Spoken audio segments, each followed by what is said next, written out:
TV 24 news ವಾಹಿನಿಗೆ ಸ್ವಾಗತ.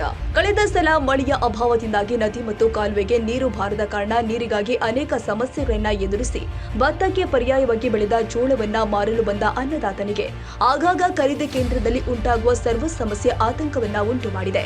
ತಾಲೂಕಿನಲ್ಲಿ ಒಟ್ಟಾರೆ ಜಮೀನಿನಲ್ಲಿ ಬೆಳೆದ ವಿವಿಧ ಬೆಳೆಗಳ ಬಗ್ಗೆ ಸಮೀಕ್ಷೆ ನಡೆಸುವ ಕಂದಾಯ ಮತ್ತು ಕೃಷಿ ಇಲಾಖೆಗಳಿಗೆ ಆನ್ಲೈನ್ ಮುಖಾಂತರ ಮಾಹಿತಿ ಇದ್ರೂ ಕೂಡ ಹೆಚ್ಚುವರಿ ಕೇಂದ್ರವನ್ನ ತೆರೆದು ಖರೀದಿಗೆ ಮುಂಜಾಗ್ರತೆಯಾಗಿ ಸೌಲಭ್ಯವನ್ನ ಒದಗಿಸುವಲ್ಲಿ ವಿಫಲವಾಗಿದೆ.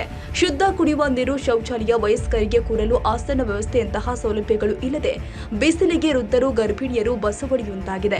ಇನ್ನು ಬಿಸಿಲಿಗೆ ನಿಲ್ಲಲು ಆಗದ ಅಶಕ್ತರು ತಮ್ಮ ಟವೆಲ್, ಕೈಚೀಲಗಳು, ಅಲ್ಲಿ ದೊರಕಿದ ಚಿಕ್ಕ ಕಲ್ಲುಗಳು, ಮದ್ಯದ ಬಾಟಲಿಗಳನ್ನ ಸರದಿ ಸಾಲಿನಲ್ಲಿ ಇಟ್ಟು ಗಿಡದ ನೆರಳಿಗೆ ವಿಶ್ರಾಂತಿ ಪಡಿತಾ ಇರುವ ದೃಶ್ಯ ಕಂಡುಬಂದಿದೆ.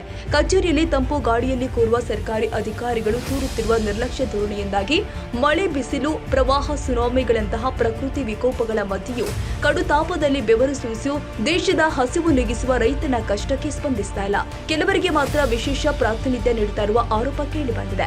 ಒಂದೇ ಸರದಿ ಸಾಲಲ್ಲಿ ನೂಕು ನುಗ್ಗಲಿನಲ್ಲಿ ಪುರುಷರೊಂದಿಗೆ ಮಹಿಳೆಯರು ನಿಲ್ಲಬೇಕಾಗಿದ್ದು, ಮಹಿಳೆಯರಿಗಾಗಿ ಪ್ರತ್ಯೇಕ ಸಾಲು ಮಾಡಬೇಕು. ಚುನಾವಣೆಯಂತಹ ಸಂದರ್ಭದಲ್ಲಿ ಮಾತ್ರ ಪ್ರತ್ಯೇಕವಾಗಿ ಸಾಲಿನ ಬಗ್ಗೆ ಮುತುವರ್ಜಿ ವಹಿಸುವ ಜನಪ್ರತಿನಿಧಿಗಳು, ಅಧಿಕಾರಿಗಳು ಈಗ ಎಲ್ಲಿ ಕಾಣೆಯಾಗಿದ್ದಾರೆ ಎಂಬ ಆಕ್ರೋಶ ರೈತರಿಂದ ವ್ಯಕ್ತವಾಗಿದೆ. ಇನ್ನು ಮುಂದಾದರೂ ಸಂಬಂಧಪಟ್ಟ ಅಧಿಕಾರಿಗಳು ಗಮನವಹಿಸಿ ಆಯಾ ಹೋಬಳಿ ಮಟ್ಟದಲ್ಲಿ ಖರೀದಿ ಕೇಂದ್ರವನ್ನ ತೆರೆದು ಜೋಳವನ್ನ ಖರೀದಿಸಬೇಕು ಅಂತ ಬಾಗೇವಾಡಿ ಗ್ರಾಮದ ಅಂಬರೀಶ್ ಗೌಡ, ಹಾಗಲೂರು ಗ್ರಾಮದ ಅಶೋಕ್ ರೆಡ್ಡಿ, ಪಪ್ಪನಾಳ್ ಗ್ರಾಮದ ಮೌನೇಶ್ ಆಗ್ರಹಿಸಿದ್ದಾರೆ. ಮುಂಗಾರಿ ಅಂತಂದ್ರು, ಮುಂಗಾರಿ ಹಿಂಗಾರಿ ಎರಡು ಕಾಸು ಕೊಡ್ತು ಅಂತಂದ್ರು ಅದನ್ನೇನು ಬರೀ ಒಂದೇ ಕೊಡ್ತು ಅಂತಿದ್ದಾರೆ. ಈಗ ಮತ್ತೆ ಎರಡು ಹೊಲ ತಮ್ಮನೆ ಇದ್ದಾಗ ಹೆಂಗ್ ಮಾಡ್ಬೇಕಾಗ್ತದೆ? ಅದ್ರಾಗ ಕೌಂಟ್ರು ಒಂದಂತೆ ಹುಳಗಳು ಬೀಳ್ತದೆ, ಮುಂಗಾರಿ ಅಂತಂದ್ರೆ ಹಿಂಗಾರಿ ಉಗುಳಕತ್ತಾವ.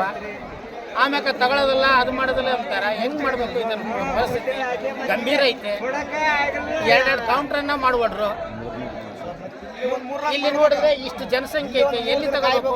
ವಯಸ್ಸಾದವರು ಕೂಡ ಇದ್ದಾರೆ, ವಯಸ್ಸಾದವ್ರಿಗೆ ಕೂಡ ಪಾಣೆ ಇದಾವ. ಆ ವಯಸ್ಸಾದವ್ರು ನಿಂದ್ರಸಕ ಭಯಂಕರ ತೊಂದರೆ ಆಗತ್ತೆ. ಬಡನ್ ಕೆಳಗೆ ಬಿದ್ದವ್ರಿಗೆ ಕಾಲ್ಗೆ ಮುರಿದ್ರೆ ಅವ್ರ ಗತಿ ಗೋಯಿಂದ ಈ ಪರಿಸ್ಥಿತಿ ಐತೆ. ಅದನ್ನೆಲ್ಲ ನೋಡಿ ತಹಸೀಲ್ದಾರು ಇದನ್ನ ಮನವಿ ಮಾಡಿಕೊಂಡು ಏನಾದರೂ ನಮಗೆ ವ್ಯವಸ್ಥೆ ಮಾಡ್ಬೇಕೆಂದು ಕೇಳ್ಕೊಳ್ತಾ ಇದ್ದೀವಿ. ಇದು ಮಾಡಿ ಚೆನ್ನಾಗಿರ್ತಾವೆ ಸರ್. ಅದು ಹೆಣ್ಮಕ್ಳು ಬಿಟ್ಟರು ಗಂಡ್ಮಕ್ಳು ಬಿಟ್ಟರು ಚೆನ್ನಾಗಿರ್ತಾವೆ. ಸಣ್ಣ ಸಣ್ಣ ಮರಿಗಳು ಹತ್ರ ಬಂದಾರೆ, ಕೂತು ಹತ್ರ ಬಂದಾರೆ. ಗಂಡ್ಮಕ್ಳು ಇನ್ನೊಂದು ಗಂಟೆ ಇನ್ನು ನಾಳೆ ಹಾಲು ಮಾಡಿಸಿ ಅಂತ ಸರ್. ನಮ್ಮ ಹೆಸರು ಅಂಬರೀಶ್ ಅಂತ ಬಾಗೇವಾಡಿ ಸರ್. ಈ ಏನೈತಲ್ಲ ಪ್ರತಿಯೊಂದು ಸಿನ್ನೂರು ತಾಲೂಕಿನಾಗಲ್ಲ ಪ್ರತಿಯೊಂದು ಸೊಸೈಟಿ ಕೊಟ್ರ, ನಮ್ಮದು ಎಲ್ಲ ಇಡೀ ನಮ್ಮ ತಾಲೂಕಿನ ಒಂದು ಕೊಟ್ರ ಹೆಂಗಾಗ್ತದೆ? ಇನ್ನು ಎಷ್ಟು ದಿನಕ್ಕೆ ಬೇಕಂತ ಟೈಮ್ ಇಲ್ಲ.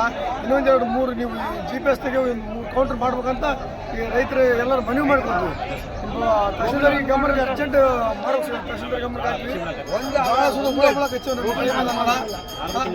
4 ತಿಂಗಳಾಯ್ತು ಜೋಳ ಖರೀದಿಗೆ ಇನ್ನೂ ಚಾಲು ಮಾಡೋಕೆ ಉದ್ದಾಡದಾಗೈತೆ.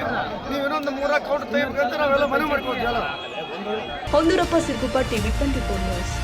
ತಾಜಾ ಸುದ್ದಿಗಾಗಿ ಟಿವಿ 24 ನ್ಯೂಸ್ಗೆ ಸಬ್ಸ್ಕ್ರೈಬ್ ಮಾಡಿ ಮತ್ತು ಬೆಲ್ ಐಕಾನ್ ಒತ್ತಿ ತಪ್ಪದೇ ಲಿಂಕ್ ಶೇರ್ ಮಾಡಿ.